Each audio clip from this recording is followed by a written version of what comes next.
comfy day. Friday. We're almost there. Well, I guess in quarantine, you're kind of there almost every Friday.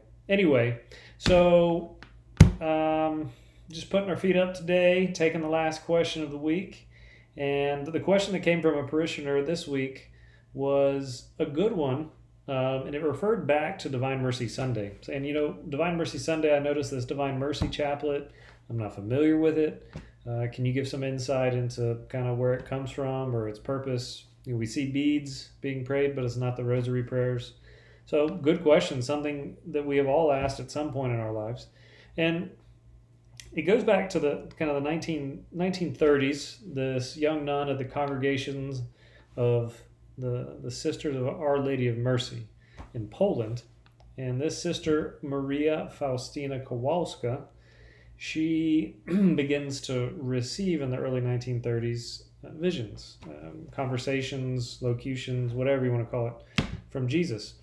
And the first, so in 1931, she begins to get this image. And so she sees this image of Jesus, and as you'll see here on your screen, he has, the right hand out in blessing.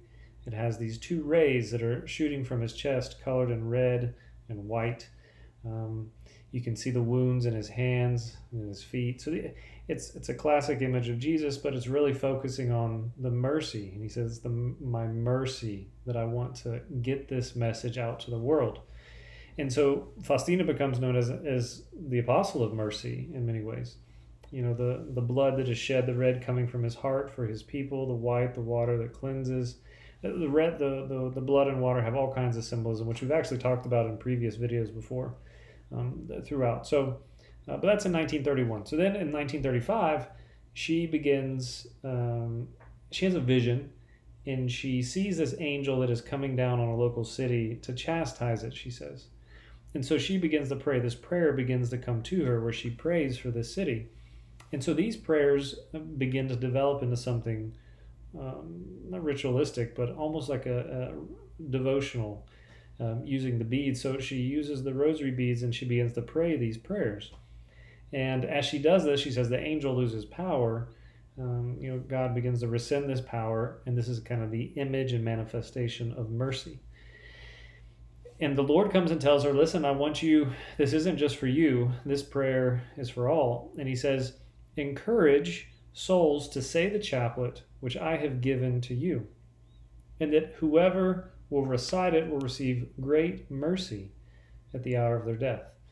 And so in her biography, in her journal, she begins, and I have it over here somewhere, but I would show it to you. So Faustina's, it has in her book, and she records these things, and she records it, and then slowly it begins to proliferate. Now the question is, why in this time? In this time, when you begin to look at it, and you see, coming off the Continental Wars, then into World War I, things that she's being born into right after that, her parents, things she's witnessed recovery. Soon after that, the worldwide Great Depression, poverty, starving that's going on the cusp of fascism, Nazism, World War II, great death and destruction, what that breeds in general, and people begins to come more. The need for mercy is greater than ever. And that's what we begin to see more and more.